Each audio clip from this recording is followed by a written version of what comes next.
आदाब नाज़रीन, आप सभी का इस्तकबाल है रौनक रमज़ान के इस खास प्रोग्राम में। हम पहुंच गए अबुल फ़ज़ल और यहाँ पे जिनकी रिहाइश गाह पे हम पहुँचे हैं, जिनके घर की आपको हम रौनकें दिखाएंगे, उनका नाम है शावेज़ साहब। तो आइए देखते हैं उनके घर की रौनकें कैसी गुजर रही हैं रमज़ान के इस पाक महीने में, और इफ्तारी के लिए क्या कुछ ख़ास तैयारियाँ की जा रही हैं। आइए आपको भी उनसे मिलवाते हैं। अस्सलाम वालेकुम। Welcome welcome. कैसे हैं आप? बहुत बढ़िया, आप बताएं कैसे? हम भी बहुत अच्छे हैं। सबसे पहले आपका बहुत बहुत शुक्रिया, अपने तहज़ीब टीवी को अपने दस्तरखान की रौनक पे बुलाया है, इस दावत पे बुलाया है, बहुत बहुत शुक्रिया उसके लिए।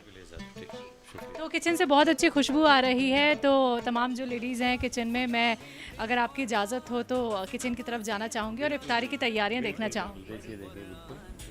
तो नाज़रीन चलिए आपको भी लेके चलते हैं। शावेज़ साहब की घर की किचन है जहाँ पे तैयारियाँ ज़ोरों शोरों से चल रही हैं इफ्तारी की। जी अस्सलाम वालेकुम। वालेकुम अस्सलाम। क्या नाम है आपका? सबा। सबा जी। तो सबा, क्या कुछ तैयारियाँ हो चुकी हैं या फिर चल रही हैं इफ्तारी को लेके? बिरयानी ऑलमोस्ट रेडी है, कबाब तैयार करे जा रहे हैं, पकौड़ियाँ बस डालेंगे, छोले पूरियाँ और सारा कुछ तैयारी है। अच्छा, तो हमें दिखाइए तो सही कि क्या क्या बन गया है। जी ये पूरियाँ तैयार की हैं, ठीक है। ये पूरियाँ किसके साथ? छोलों के साथ में है। अच्छा, छोले भी दिखाइए हमें। ये छोले बनाए हैं हमने। अच्छा, छोले किसने बनाए? मैं अच्छा, आपने बनाए हैं। तो घर में आप ही के हाथ के छोले पसंद आते हैं क्या सबको? नहीं, ज़्यादातर ऐसा होता है कि छोले मैं ही बनाती हूँ और वहाँ भी बिरयानी बनाती हैं। अच्छा, बिरयानी किस चीज़ की बनी है ये बताइए। बिरयानी मटन की बनी है। अस्सलाम वालेकुम। वालेकुम अस्सलाम। जी क्या बना रही हैं आप? मैं शामी कबाब बना रही हूँ। अच्छे से दिखाइए हमें कैसे कैसे बन रही हैं। जी, इनकी तैयारियां किसने की हैं ये बताइए। जी बिरयानी मैं अपने कैमरामैन को बोलूँगी थोड़े वो आगे चले जाएं और दिखाएं कि जो बन गए हैं वो कैसे दिख रहे हैं बनने के बाद। अच्छा, बिरयानी अभी बन रही है? बन गई। जी बस कुछ ही देर बची है इफ्तारी में। निकाल लें। तो और क्या बना है? और पकौड़े हैं, पकौड़े किस चीज़ के? के हैं आलू के हैं, और शरबत है रूह अफ़ज़ा। अच्छा, जो कबाब आपके बन गए हैं मैं एक बार प्लेट में देखना चाहूँगी वो कैसे दिख रहे हैं। दिखाएं रागिब। ये कबाब यहाँ पे बन चुके हैं, बस थोड़े से बचे हैं जो फ्राई किए जा रहे हैं। तो बन के ऐसे तैयार हो गए हैं और देखने में तो माशाल्लाह बहुत लजीज लग रहे हैं। ये तो खाने में भी बहुत ही अच्छे होंगे। और पकौड़ियाँ तल गई हैं? पकौड़ी तलने वाले हैं? तलेंगे अभी। अभी तलेंगे। तैयार कर दिया है हमने। अच्छा, बैटर दिखाइए। अच्छा, प्याज का देखिए यहाँ पे बैटर तैयार हो चुका है और आलू की थोड़ी सी यहाँ पे निकल चुकी हैं पकौड़ियाँ। और पकौड़ियों के बिना मैं हमेशा कहती हूँ इस प्रोग्राम के ज़रिए आपकी इफ्तारी अधूरी है। देखिए दस्तरखान भी अधूरा सा लगता है। तो पकौड़ियाँ तो आपको रोज़ दिखेंगी हर घर में। जब इफ्तारी बनती है तो पकौड़ियाँ ना हो ऐसा हो नहीं सकता है। तो बिरयानी की शक्ल देखना चाहूँगी मैं। जी जी। ये अच्छा, इसके मिक्सचर में आपने क्या कुछ डाला है? क्या कुछ मसाले डाले हैं? बस हमने बेसन मिलाकर और इसमें वो लाल मिर्च पाउडर और नमक और हरी मिर्च काट कर और बस प्याज और ये, बस इसी में ही जायका आ जाता है। जी इसी में जायका आ जाता है। अच्छा, बहुत एक ख़ास बात यह है कि हम टेस्ट नहीं करते हैं। देखिए जब इफ्तारी बनती है इसका अंदाज़ है, मैं अपने अंदाज से ही सब ऐसा करती हूँ कि बस सब चीज़ जायके की होती है। लेकिन ऐसा नहीं होता कि जैसे हम डेली खाना बनाते हैं तो उसमें एक अलग जायका होता है, लेकिन जब इफ्तारी में बनता है तो उसका और अच्छा हो जाता है जायका। ये वो देखिए वो रोज़े की कुदरत की बात है कि अल्लाह ताला वैसा ही वो कर देता है, निज़ाम बना देता है और वैसे ही आदत पड़ जाती है। तो पकौड़ियाँ मैंने देख ली हैं, छोले देख लिए हैं और पूड़ियाँ देख ली हैं। इसके अलावा कबाब आपने बनाए हैं और जो बचे हुए कबाब हैं वो भी आप तवे पे फ्राई कर रही हैं। जी तो ये कबाब सबकी पसंद है? अच्छा, किसकी ख़ास पसंद को ध्यान में रख के तैयारियाँ की जाती हैं बताइए। असल में मेरा बेटा जो है ना वो बिरयानी बगैर कबाब से नहीं खाता। उसे टमाटर की चटनी भी हो, बिरयानी भी हो और रायता भी हो। अच्छा, रायता कहाँ है और टमाटर की चटनी कहाँ है? अच्छा, वो दस्तरखान पे है। समय बहुत बहुत कम है तो आधी चीज़ें आप यहाँ पे देख सकते हैं और बाकी हम दस्तरखान की रौनक आपको दिखाएंगे नाजरीन, क्योंकि कुछ चीज़ें दस्तरखान पे भी यहाँ पे हैं। तो फ्रूट चाट भी हमें दस्तरखान पे ही देखने को मिलेगी। अच्छा, शरबत में क्या बनाया है? शरबत में हमने रूह अफ़ज़ा बनाया है। रूह अफ़ज़ा। अच्छा, रूह अफ़ज़ा आप रोज़ रूह अफ़ज़ा ही बनाते हैं? तरह तरह के शरबत बनाए जाते कल हमने शिकंजी बनाई थी, आज रूह अफ़ज़ा बनाया है। हैं? आज रूह अफ़ज़ा बनाया। रूह अफ़ज़ा पानी का या फिर दूध का? पानी का बनाया है। पानी का बनाया है। तो एक बार फिर से रागिब को मैं अपने कैमरामैन को कहना चाहूँगी कि वो आगे आएँ और दिखाएं कि जो तैयारी थोड़ी सी बची है तो वो यहाँ पे फटाफट से रेडी की जा रही हैं। तो देखिए कबाब यहाँ तवे पे फ्राई हो रहे हैं। दूसरी तरफ आप देख सकते हैं कि पकौड़ियाँ तली जा रही हैं प्याज की और आलू की।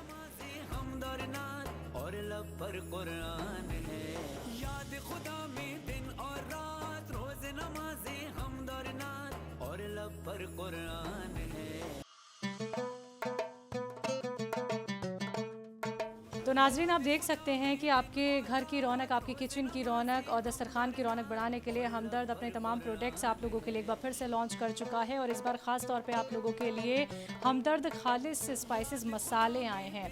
आप इफ्तारी करते हैं या फिर आप रोज़ जो खाना बनाते हैं उनमें आप इन मसालों का इस्तेमाल कर सकते हैं। बहुत नेचुरल है, बहुत प्योर हैं और जो भी आप एक खुशबू का एहसास इन मसालों में करेंगे वो बहुत नेचुरल है, किसी भी तरीके की कोई मिलावट नहीं है। तो ये तमाम मसाले आप लोगों के लिए लेकर आए हैं हमदर्द। और मसाले सिर्फ ये नहीं, आप हर तरह के मसाले मार्केट में जाके ले सकते हैं और आपके घर घर तक। जैसे शरबत में रूह अफ़ज़ा बहुत फेमस हो चुका है और रूह अफ़ज़ा के बिना आपकी इफ्तारी नहीं होती है। गर्मियों में आप हमदर्द का रूह अफ़ज़ा बेहद पसंद करते हैं। तो ऐसे ही आप लोगों का भरोसा कायम रखते हुए हमदर्द ने अपने खालिस स्पाइसेस मसाले यहाँ पे लॉन्च कर दिए हैं। आप देख सकते हैं मसालों के साथ साथ सेवइयाँ हैं, ग्लूकोज डी है, नारियल पानी है, हनी है। तो जैसे जैसे 100 साल का भरोसा आपका हमदर्द पे है तो वैसे वैसे हर साल आप लोगों के लिए कुछ नया लेके आता है हमदर्द। तो इफ्तारी में क्या कुछ बना है ये तो हमने आपको दिखाया, लेकिन जब आपका गला सूखा हो और इफ्तारी में आपको पानी की जगह शरबत पीने का मन करे तो हम जानते हैं कि शरबत में आज क्या बन रहा है। जी, क्या बना रही हैं आज आप शरबत में? रूह अफ़ज़ा बना रहे हैं हम। रूह अफ़ज़ा बना रही हैं। तो ये रूह अफ़ज़ा की रेसिपी आपकी है या फिर आपकी है? आलिया बनाती है। आलिया बनाती हैं। तालिया, माफ़ कीजिएगा, थालिया आप बनाती हैं डेली शरबत? जी। कैसे बनाती हैं हमारे नाजरीन को दिखाएंगे? ये 1 कप हम रस लेंगे, फिर ऐसे वाटर को डाल देंगे, देन हम हमदर्द का रूह अफ़ज़ा इसमें लेंगे। कोई बात नहीं, आपसे खुल नहीं रहा है तो आप इनकी मदद करिए। जी, ये कितने स्पून ले रही हैं? 1 स्पून। अच्छा, जैसे घर में 7 से 8 मेंबर्स हैं तो आप इसको और कितना बढ़ा देंगी? कितने स्पून लेना होगा और कितना पानी और आप करेंगी? अकॉर्डिंग टू मेंबर्स फैमिली, जैसे मेरी फैमिली में 5 मेंबर्स है तो 5 स्पून। अभी आप शुरुआत में जैसे बना रही हैं तो अभी आपने सिर्फ 1 गिलास लिया है और 1 स्पून आपने रूह अफ़ज़ा लिया। जी। इसके बाद हम शुगर डालेंगे।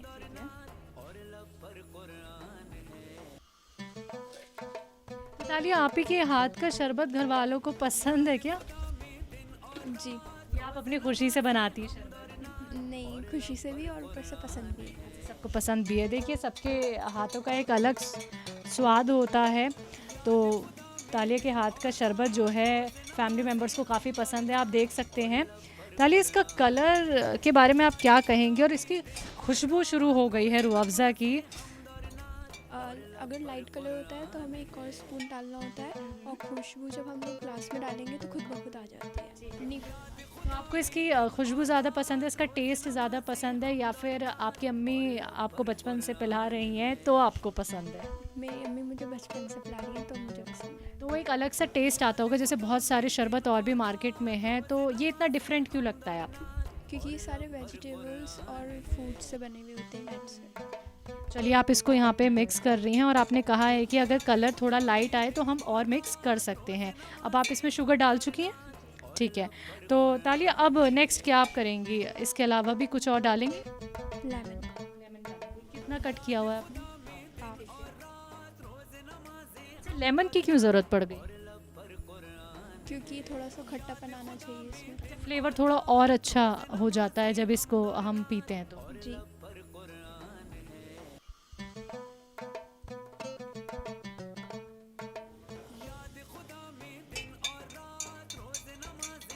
अच्छा, पर्सनली आपको कौन सा शरबत पसंद है, बताइए? हमदर्द का ही वाला पसंद है। यही पसंद है। अच्छा, आपकी छोटी सिस्टर और हैं और फिर आपके एक छोटे ब्रदर भी हैं, उनको भी ये बेहद पसंद है? जी। वो आप ही से तो रात में उठ के फरमाइश तो नहीं करते हैं कि आप बनाइए अपी, हमें शरबत पीनी है, हमें रूह अफ़ज़ा बना के दीजिए? जी करते हैं। आप उनकी फरमाइश पूरी करती हैं फिर? जी। तो नाज़रीन, आप देख सकते हैं शरबत में यहाँ पे हमदर्द का रूह अफ़ज़ा बनाया जा रहा है और वो तालिया ने बनाया है। तो आप देख सकते हैं, इसका कलर देख सकते हैं, लेकिन तालिया ने यहाँ पे एक चीज़ और इंक्लूड कर दी। अगर कलर आपको लाइट लगे तो आप इसमें और रूह अफ़ज़ा डाल सकते हैं। तो रूह अफ़ज़ा के साथ साथ उन्होंने टेस्ट को और बेहतर बनाने के लिए थोड़ा सा यहाँ पे नींबू भी डाल दिया है। तो चलिए नाज़रीन, आपको दस्तरखान की रौनक भी यहाँ पे दिखा देते हैं। जो चीज़ें अभी दस्तरखान पे आ चुकी हैं वो हम आपको यहाँ पे दिखाएंगे। आप देख सकते हैं यहाँ पे फ्रूट चाट भी है और रायता है जिसका ज़िक्र अभी किया गया था, और चटनी है टमाटर की, रूह अफ़ज़ा आप देख सकते हैं। तो चलिए बात कर लेते हैं कि रायता किसने बनाया और टमाटर की चटनी, फ्रूट चाट, ये किसकी ज़िम्मेदारी थी? रायता मैंने बनाया था और ये चटनी भाभी ने तैयार की है और फ्रूट चाट तैयार की थी मैंने, और ये तरबूज कट किया था। तो जब डेली इफ्तारी होती है तो बहुत बड़ा टास्क नहीं हो जाता कि आज क्या बनाया जाए, किसको क्या पसंद है, अच्छा कल तो ये बना था, क्योंकि रोज़ एक दावत का माहौल होता है घर में और सबकी पसंद को खास कर ध्यान रखा जाता है। ज़्यादातर बच्चों की पसंद देखी जाती है क्योंकि बच्चों को ज़्यादा शौक होता है ना चीज़ों को, कि आज चिप्स होने चाहिए, आज ये और वो, तो ज़्यादातर बच्चों को ही पसंद को।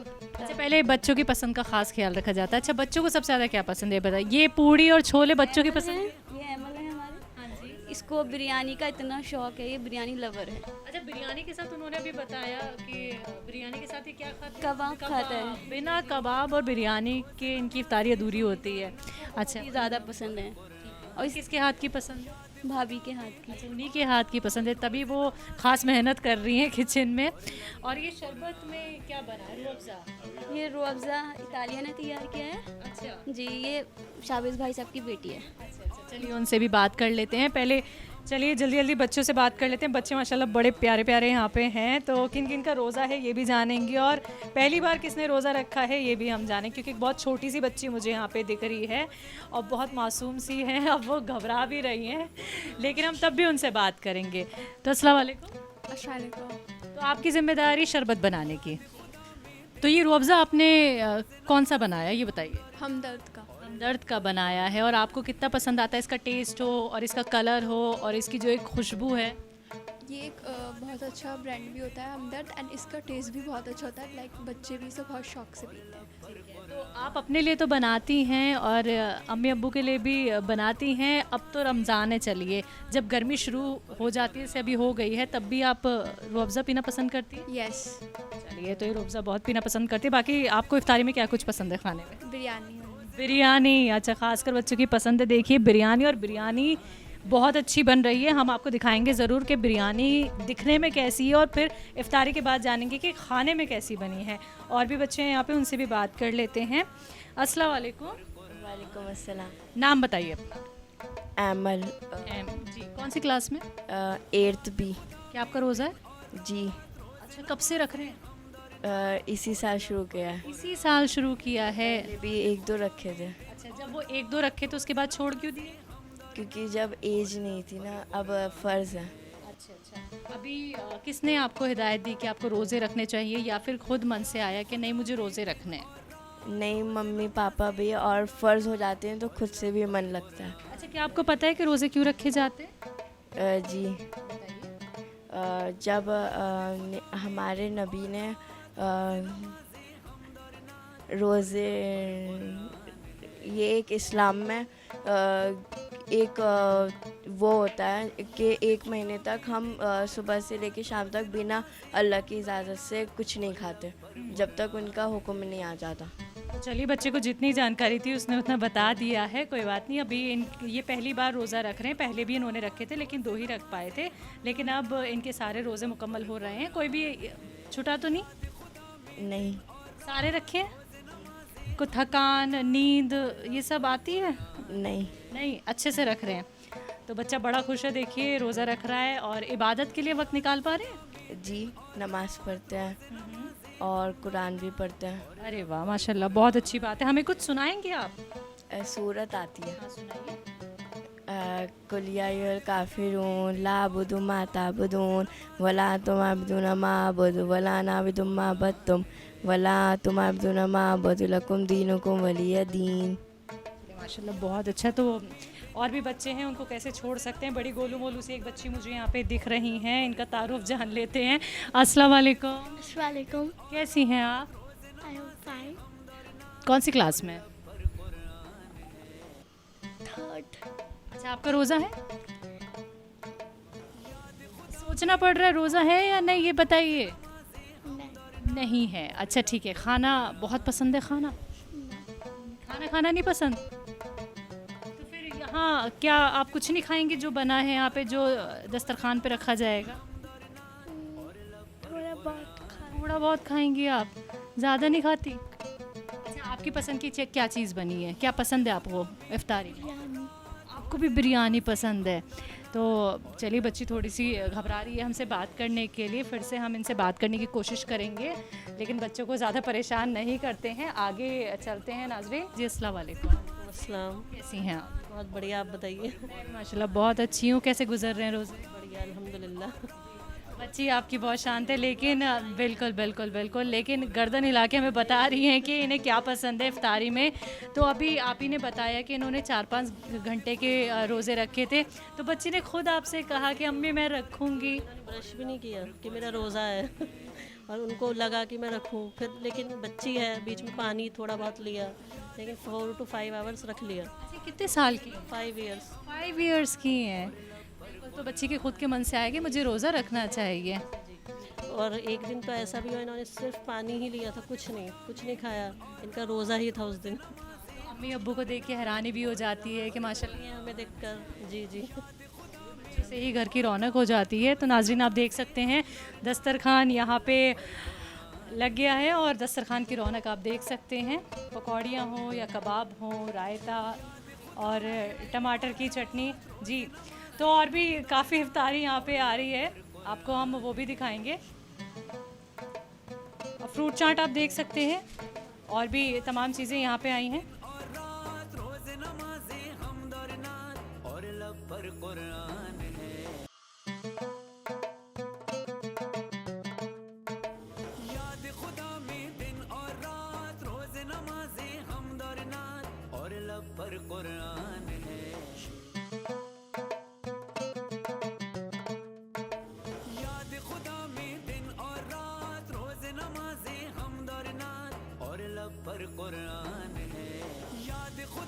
तो नाज़रीन, आपने शावे साहब की रिहाइशगाह की रौनकें देखी, दस्तरखान की रौनकें देखी। अब हम उन्हीं से बात करेंगे कि ये जो रौनकें होती हैं रमज़ान के महीने में, ये कितनी खुशनुमा होती है और घर का माहौल कितना बदल जाता है। जी एक्चुअली रमज़ान की जो आमद है ना, ये एक तरह से अगर कहा जाए हम मुस्लिम्स के लिए ना, ये बहुत बड़ी रहमत कहा जाता है, ब्लेसिंग है।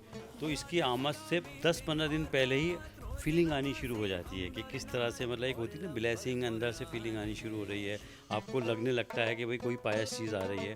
और आप वैसे तो पूरा दिन पूरे साल जो है आप अपनी एक्टिविटीज़ करते हैं, और रमज़ान में स्पेशली हम मुस्लिम्स का ये होता है थोड़े से फोकस हो जाते हैं, थोड़ी सी मतलब अपना जो गॉड है, अलमाइटी अल्लाह है, उसकी तरफ फोकस हो जाते हैं और सारी चीज़ें उसकी तरफ डाइवर्ट कर देती हैं। अपनी जो एक्टिविटीज़ होती हैं, जैसे मान लीजिए आपके, मेरा ऑफिस है, मैं अपना एक इवेंट मैनेजमेंट कंपनी चलाता हूँ, ठीक है। तो मेरे ऑफिस में मेरे क्लाइंट्स हैं, दिन भर आपको पता है इवेंट मैनेजमेंट में क्या होता है। तो आप जैसे आपका मीडिया है, दिन भर आपका 24/7 आप अपने क्लाइंट्स के लिए अवेलेबल रहती है। बट टचवुड, मेरे क्लाइंट्स को पता है कि रमज़ान आ गए, शाबाश को 6 बजे के बाद डिस्टर्ब नहीं करना है। और trust me, I have 25 clients in my list, जो मेरे को 6 बजे के बाद आप देखिएगा एक भी फ़ोन नहीं आया है।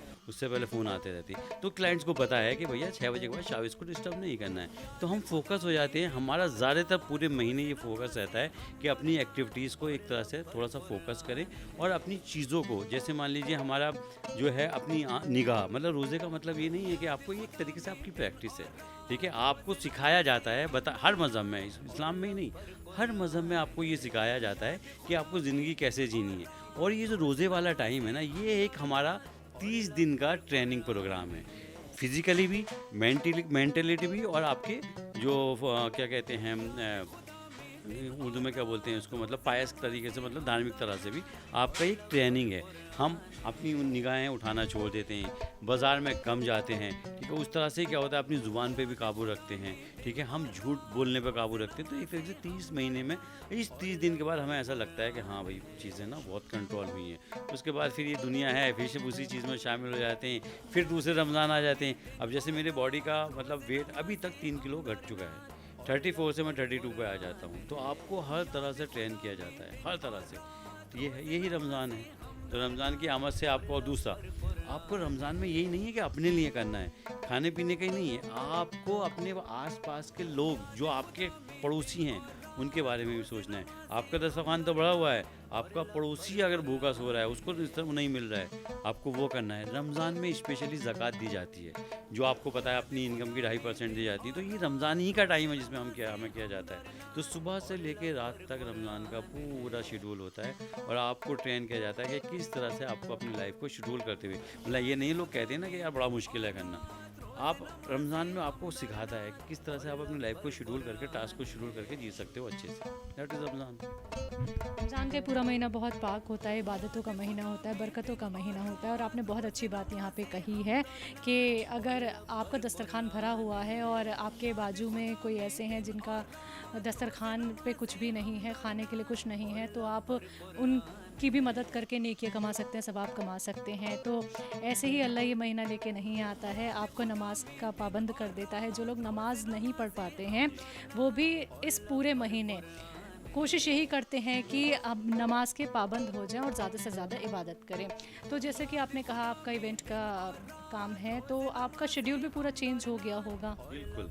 अब देखिए, सुबह जनरली मेरा शेड्यूल रहता था कि मैं 9 बजे ऑफिस पहुंच जाता था। आई है मतलब 25 स्टाफ है मेरे पास, ठीक है। उसमें 2-3 मुस्लिम है, बाकी सारे मतलब गैर मुस्लिम भी, नॉन मुस्लिम भी है। तो अभी सबको पता है मेरा शेड्यूल, मैं 11 बजे जाता हूँ और 5 बजे घर आ जाता हूँ, और मेरा कोई काम नहीं रुक रहा है। Everything is aligned. उनको पता है सर नहीं है, दे आर एक्स्ट्रा कॉशियस चीज़ों के लिए, वो अपनी रेस्पॉन्सिबिलिटी अपने आप ही ले रहे हैं, क्योंकि उनको पता है कि सर नहीं है, हमें अपना काम करना है। तो शेड्यूल चेंज हो जाता है। हाँ, थोड़ा बहुत शुरू में 10-5 दिन आपको दिक्कत आती है, उसके बाद आपका सेम कोई यानी आपका जो काम है वो बहुत स्मूथली चल रहा है और आपके जो एम्प्लॉय हैं वो पूरा आपका साथ दे रहे हैं और आपके जो क्लाइंट हैं वो भी। बिल्कुल क्लाइंट भी को भी समझ में आता है 6 बजे के बाद कॉल नहीं करना है। मतलब यही हमारा, कह सकते हैं ना, यही हिंदुस्तान है हमारा एक्चुअली। तो शाबिर साहब, हम कभी कभी अपने काम की वजह से घर को टाइम नहीं दे पाते हैं, लेकिन रमज़ान का ये महीना है कि इफ्तारी में हमारे घर परिवार के लोग हमारे साथ बैठते हैं, बातचीत होती है, तो वो जो एक घर का माहौल होता है वो बिल्कुल एक फेस्टिवल जैसा हो जाता है।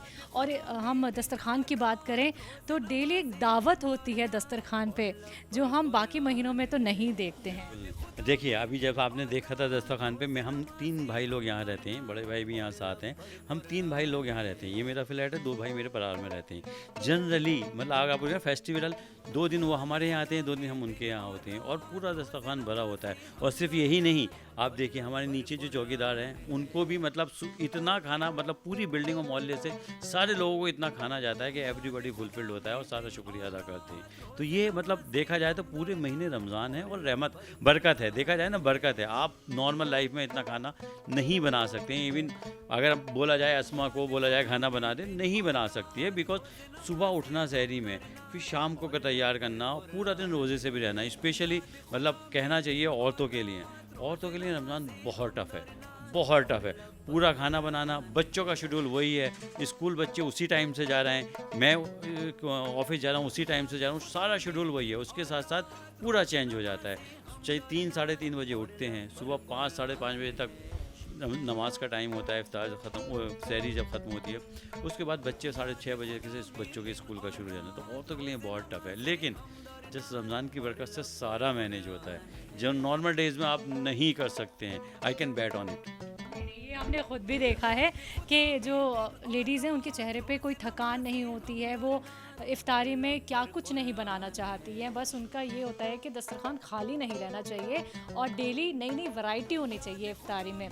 आपके ज़रिए मैं नाजरीन को पैगाम पहुंचाना चाहूँगी, कोई पैगाम जो आप हमारे नाजरीन को देना चाहते हैं? देखिए, इस रमज़ान की बरकत से मैं एक ही जो है पैगाम देना चाहता हूँ सबके लिए। देखिए, ये दुनिया जो है सिर्फ दुनिया ही नहीं है, इसको हमें जो रमज़ान का असल पैगाम है वो रमज़ान का यही पैगाम है कि बांटिए, दुनिया को अपने आपस में प्यार मोहब्बत रहिए, बांटिए और कोई गलत बात किसी को ना बोलिए। तो रमज़ान का जो टीचिंग है ना वो यही है, आप अपने पे कंट्रोल रखिए, सेक्रीफाइस कीजिए। सामने चीज़ पड़ी हो तभी भी नहीं खाना है आपको, ये सेक्रीफाइस ही है ना। इसी तरह आपको अपनी जो भी दस्तरखान है उसको बांटना है, लोगों को बुलाना है। रमज़ान का सबसे बड़ा ऑब्जेक्टिव आपने देखा होगा कि इतनी इफ्तार तो आपने ही कर लिया होंगी, लोग इफ्तार देते हैं 200-250 लोग, मतलब डेली कोई ना कोई इफ्तार होगी अब। तो ये रमज़ान का असल मकसद यही है, बांटिए, सेक्रीफाइस कीजिए और प्यार से रहिए, ठीक है। जो दुनिया में आए इंसान की तरह इंसान बन के ही रहिए, यही मेरा पैगाम है रमज़ान के लिए। बहुत खूबसूरत पैगाम यहाँ पे नाजरीन आप लोगों तक पहुँचाया गया है। तो हम इनके बड़े भाई हैं, उनसे भी बात कर लेते हैं। अस्सलाम वालेकुम। वालेकुम सलाम। कैसे हैं आप? कैसे गुजर रहे हैं रोज़े? बस ठीक ठाक गुजर रहे हैं माशाल्लाह। ठीक ठाक गुजरने। देखिए अब गर्मी धीरे धीरे शुरू हो गई है, लेकिन मौसम ने इस बार बहुत साथ दिया है रोज़े में। हाँ, थोड़ा प्यास की शिद्दत तो बढ़ी है। लेकिन अच्छे से मुकम्मल हो रहे हैं। हाँ जी, अल्लाह का शुक्र। तो आप भी कोई पैगाम देना चाहेंगे हमारे नाज़रीन? बस यही है कि हर मुसलमान को रोज़ा रखने की तौफीक मिले, 5 वक्त की नमाज भी पढ़े और लोगों को तबलीग करे, बुरे कामों से बचे और अपने पड़ोसी का ख्याल रखे कि अगर उसके दस्तरखान पर रोज़ा अफ्तार नहीं है उसका भी ख्याल रखें। तो कभी आप अपने भाई के घर, कभी भाई आपके घर, तो ऐसे ही ये सिलसिला चलता रहता है? जी जी जी जी जी। तो एक अलग माहौल हो जाता है, हम लोग आपस में एक दूसरे के लिए वक्त निकालते हैं, फिर इफ्तारी एक साथ करते हैं। तो इस पूरे माहौल को लेके आप क्या कहेंगे? जैसी रौनक मार्केट में हमें देखने को मिलती है वैसी ही रौनक घर की हो जाती है। मार्केट में बच्चों की खुशी होती है, शॉपिंग करते हैं, अच्छे अच्छे कपड़े, नई नई वैरायटियाँ ख़रीदते हैं। दूसरी बात ये, एक ईद की जो खुशी होती है बच्चों को, हालांकि बच्चे छोटे छोटे बच्चे रोज़ा नहीं रख पाते, लेकिन उन्हें ईद के आने की खुशी बहुत ज़्यादा होती है कि ईद आ रही है, नए कपड़े, नए जूते, ये वो। और मैं इसी बात के साथ सभी लोगों को ईद की मुबारकबाद देता हूँ और खुदा से दुआ करता हूँ हर साल पुरसुकून माहौल में ईद हमारे बीच आती रहे, हम गले मिलकर एक दूसरे को मुबारकबाद देते रहे। तो मैंने यहाँ माहौल की भी बात की और रौनक की भी बात की है। तो हर साल ये महीना आता है, अपने साथ बहुत सारी रौनकें लेके आता है, बहुत सारी खुशियाँ लेके आता है। तो हर साल आप क्या देख रहे हैं कि ये रौनकें धीरे धीरे करके और बढ़ती जा रही हैं? जैसे जनरेशन बढ़ रही है तो रौनक भी बढ़ रही है और रौनक बच्चों की होती है, हर खुशी बच्चे के लिए है। माँ बाप भी ईद पे रमज़ान में ज़्यादातर खाने वाले बच्चों की खुशी के लिए बनते हैं, अच्छे अच्छे कपड़े बच्चों को खरीदवाते हैं। सही कहा आपने कि बच्चों से ही घर में रौनक होती है और बच्चों से ही रोज़े की रौनक। और बच्चा तो वो चीज़ है जो कभी झूठ भी नहीं बोलता और बच्चों की खुशी में माँ बाप की खुशी होती है। जो बच्चे जिस चीज़ में बच्चों की खुशी, उसी में माँ बाप की भी खुशी। और हिंदू धर्म में तो बच्चे को भगवान का दूसरा रूप भी कहा गया है। बिल्कुल, हर धर्म की बात करें तो हम जब भी घर जा रहे हैं, इफ्तारी की रौनकें दिखा रहे हैं, तो बच्चे माशाल्लाह रोज़ा रख रहे हैं, छोटे छोटे बच्चे हों और हम हाँ जाते हैं शाम को अफ्तार का सामान ख़रीदने के लिए अपने वालिद के साथ, बाप के साथ इफ्तार का सामान भी ख़रीदने जाते हैं, टोपी लगा के बड़े खुश होते हैं। छोटे छोटे बच्चे बाप की उंगली पकड़ के मस्जिद जाते हैं नमाज़ पढ़ने के लिए। तो इसी तरह से फिर शौक़ पैदा होता है रोज़े का, नमाज का। और जैसा घर का माहौल होगा, माँ बाप का बच्चे के ऊपर पारिवारिक संस्कार बालक के जन्मजात गुण होते हैं। बहुत शुक्रिया हमसे बात करने के लिए। तो आप देख सकते हैं नाजरीन इस घर की रौनक। लेकिन एक और मर्द हजरात यहाँ पे हैं, हम उनसे भी बात कर लेते हैं, उनसे बात करनी रह गई है। जी अस्सलाम वालेकुम, कैसे हैं आप? जी, तो आप अपना तारुफ हमें कराइए पहले। मैं नाविदुल्लाह नाम है मेरा, मैं प्रोफेशन से एक एडवोकेट हूँ और ये रमज़ान का पाक पवित्र महीना है जो कि इस्लामिक कैलेंडर के हिसाब से ये 9th मंथ है ऑफ द उर्दू कैलेंडर। और इसमें एक चीज़ और है कि इसमें बहुत सारी चीज़ें हैं। जैसे कि अगर आप देखेंगे तो मुस्लिम्स बिलीव दैट कि ये जो कुरान शरीफ है, हमारी हॉली बुक जो है कुरान शरीफ, उसकी पहली वर्स जो थी वो इस मंथ में नाजिल हुई थी और वो एक स्पेशल नाइट को नाजिल हुई थी जिसको उर्दू में अरेबिक में कहते हैं लैलतुल क़द्र, द नाइट ऑफ पावर। तो ये एक बहुत ही स्ट्रॉन्ग और बहुत ही स्पिरिचुअल और पाइयस मंथ माना जाता है। इसमें हमें शऊर और सलीका जीने का सिखाता है इस्लाम, और हमें जो तौर तरीके हैं और जो चीज़ें हैं इस्लाम के अकॉर्डिंग, जैसे कि हम कुछ चीज़ों को रेस्ट्रेन करें, हम अपने जो नफ्स है उसको कंट्रोल करें, हम जैसे कि फॉल लैंग्वेज है और जैसे कि मार्केट्स में घूमना है और जैसे कि और चीज़ें हैं, जैसे रिवायात चल रही हैं दुनिया में कि इंसान बैठकर गॉसिप्स करता है और बहुत सारी इधर अंदर की जो मतलब जो यूज़फुल चीज़ें नहीं हैं, अनयूज़फुल चीज़ें हैं वो करता है। तो उससे अवॉइड करना रमज़ान का एक तौर तरीके का बहुत बड़ा हिस्सा है। रमज़ान सिर्फ ये नहीं है कि हम एक फास्ट या रोज़ा ऑब्ज़र्व करें, रमज़ान के बहुत सारे मायने हैं, रमज़ान के बहुत सारे मतलब और मीनिंग्स हैं। रमज़ान का मतलब सिर्फ ये नहीं है कि आप सुबह जब सूरज उगता है तब से भूखे पेट रहें और जब तक सूरज छुपता है द सन डाउन्स तब तक आप जो है भूखे रहें। This is not all about the Ramzan.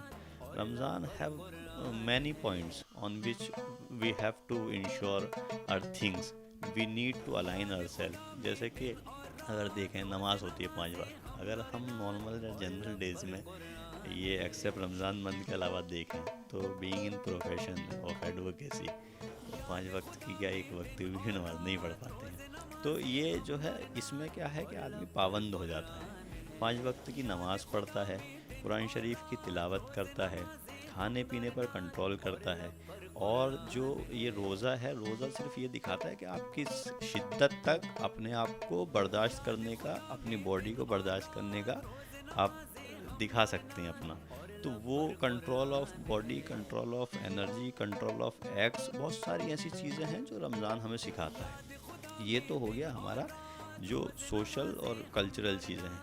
अगर आप अब रमज़ान की अहमियत उसके हिसाब से, इस्लाम के हिसाब से देखें तो रमज़ान की इतनी अहमियत है कि रमज़ान में शब कद्र की 21वीं शब, 23वीं शब और 25वीं शब, 27वीं शब और 29 शब, ये जो इतनी शब्स हैं 20 से लेकर, मतलब ये जो रातें हैं 20 रोज़े से लेकर 30 रोज़े तक जो 7 रातें पड़ती हैं, उसमें क्या है कि अगर आप जैसे हम 2 रकात नमाज अदा करते हैं तो हमें 2 रकात नमाज का जो है फ़ायदा मिलेगा।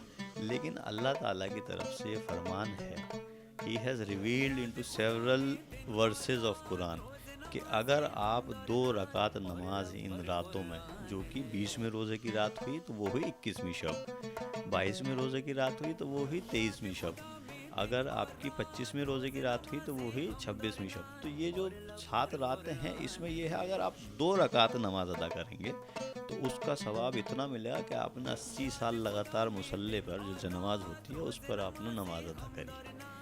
तो ये जो चीज़ें हैं ये बहुत सारे फ़राइज़ हैं जो हमसे नहीं हो पाते पूरे through out the life, through out the year. जैसे कि 11 महीने हम अपने पड़ोसियों को, अपने जो कमज़ोर हालात के लोग होते हैं, जो अपने करीबी होते हैं, उन पर ध्यान नहीं दे पाते। लेकिन रमज़ान सिखाता है कि आपको चैरिटी करनी है, आपको ज़कात निकालनी है, आपके बराबर वाला छोटा भाई, बड़ा भाई अगर एक घर में मजबूत है तो वो छोटे वाले को देखें, उसको पैसे के हिसाब से, मॉनिटरी पर्पस के हिसाब से उसे सहूलतें दिलाएं, उसको जो खाने पीने का है और उसका जो पहनने का है उस पर ध्यान दे। ध्यान तभी देगा ना जब एक फरमान, अगर किसी भी गवर्नमेंट में कोई फरमान आ जाता है सीएम की तरफ से तो एमएलएज, मंत्रीज, कैबिनेट उसी अकॉर्डिंग काम करते हैं ना। तो एक समझ लीजिए ये फरमान है ऊपर वाले की तरफ से, ये फरमान है कि आपको अपने करीबियों को देखना है, आपको अपने जो कमज़ोर हालात के लोग हैं उनको देखना है, ज़कात निकालनी है। और ज़कात इस तरह से निकालनी है कि एक हाथ से आप दे रहे हैं, दूसरे हाथ को पता नहीं लगे। इसका मतलब ये नहीं है कि दूसरा हाथ समझ रहा है, सोच रहा है। मतलब ये है कि जो दूसरा लोग कोई भी इंसान है, उसे ये नहीं पता लगनी चाहिए कि आप किसी की मदद कर रहे हैं। ये भी एक बहुत बड़ा शऊर और एक बहुत ही बड़ा एक जिसको कहते हैं जिम्मेदारी है रमज़ान की, जो सिखाता है। मान लीजिए अगर मैं किसी को पैसे दे रहा हूँ, दान कर रहा हूँ, चैरिटी कर रहा हूँ, तो मैं अपनी घरवाली, अपनी वाइफ, अपने भाई, अपने मदर, अपने पेरेंट्स को नहीं बताता हूँ, तो इसका मतलब ये है कि मेरे अंदर कंट्रोलिंग पावर आ रही है। That is 100% meaning of Ramzan. ये चीज़ें सिखाता है। रमज़ान की बहुत सारी चीज़ें ऐसी हैं कि अगर इंसान इस रमज़ान को एक महीने बहुत ही जिसको कहते हैं डेडिकेटिवली अगर कर ले, तो इंसान बन जाता है। इंसान वो थ्रू आउट द लाइफ अगर उस पर चलने लगे, तो जितनी भी नेगेटिविटी है, जितनी भी खामियां हैं समाज की, सोसाइटी की, वो रहेंगी नहीं। रमज़ान जो है वो सोशल लाइफ को एक तरीके से बताता है कि लाइफ हमें किस अंदाज में जीनी है। इसका मतलब रमज़ान का मतलब ये है कि हमें किसी गरीब को गरीब नहीं रहने देता है। रमज़ान का मतलब ये है। रमज़ान का मतलब ये है हम लोग जैसे गवर्नमेंट से मांगते हैं सोशल लाइफ में अपनी, अगर जनरली बात करें कि हमें ये फैसिलिटीज़ होनी चाहिए, हमें पैसा होना चाहिए, हमारा बच्चा पढ़ना चाहिए, ये होना चाहिए। मान लीजिए मेरे पास 1 करोड़ रुपये की वर्थ है, मकान को हटाकर 1 करोड़ रुपये का मेरे पास अमाउंट है, तो अगर उसका 2.5% आप लगाएंगे तो डायरेक्टली वो 2.5 लाख रुपये बन रहा है। अगर 2.5 लाख रुपये में 50-50 हज़ार करके 5 आदमी को देता हूँ, इट मीन्स अगर किसी का 5,000 रुपये महीने का खर्चा है, तो उसको पूरे साल का खर्चा हो जाएगा, और वो टर्न होकर पूरा साल, फिर रमज़ान अगली बार आ जाएगा, तो उसका साइकिल जो है लाइफ की वो चलती रहेगी। तो रमज़ान का ये मतलब है। और रमज़ान अगर आप पूछेंगे तो एक्सप्लोर करते करते पूरी रात गुजर जाएगी। तो रमज़ान बहुत ही पाक और पवित्र महीना है इस्लाम के हिसाब से। और ये जो है ऐसा नहीं है सिर्फ मुस्लिम्स को, रमज़ान व्रत जो भी होता है ये सिर्फ ये है कि अपनी जो शिद्दतें हैं उस पर कब्ज़ा, काबू और कंट्रोल करना है कि ऐसा आपको चलना है। शुक्रिया, बहुत अच्छी आपने बात यहाँ पे करी है। यकीनन नाज़रीन, देखिए यही पैगाम हम आप तक पहुँचाने की हमेशा कोशिश करते हैं कि वाकई में आप रमज़ान का जानिए कि रमज़ान क्यों इतना ज़रूरी होता है। ये पूरा पाक महीना आप लोगों के लिए ना सिर्फ आपके घर की रौनक बढ़ाता है, बल्कि आप खुद भी बहुत प्योर हो जाते हैं और बहुत सारी चीज़ों पे आपका कंट्रोल भी हो जाता है। आपका बहुत बहुत शुक्रिया कि तहज़ीब टीवी को ये मौका मिला आपके घर की रौनक देखने का और दस्तरखान की दावत पे आप सभी के साथ रोज़ा खोलने का। बहुत बहुत शुक्रिया। शुक्रिया आपका भी, तहज़ीब टीवी का भी। मैं चाहता हूँ इस तरह के प्रोग्राम आप करें, क्योंकि लोगों में अवेयरनेस फैले रमज़ान के बारे में क्या है, और लोग भी जानें कि रमज़ान क्या है। मुस्लिम तो जानते ही हैं। बहुत बहुत शुक्रिया तहज़ीब टीवी का। Best of luck to you. Thank you. तो नाज़रीन, आज हमने इस घर की रौनकें तो आपको दिखाएं, लेकिन फिर से मैं हाजिर होंगी एक और नई रिहाइश गाह पे। तब तक के लिए मुझे दीजिए इजाज़त। आदाब।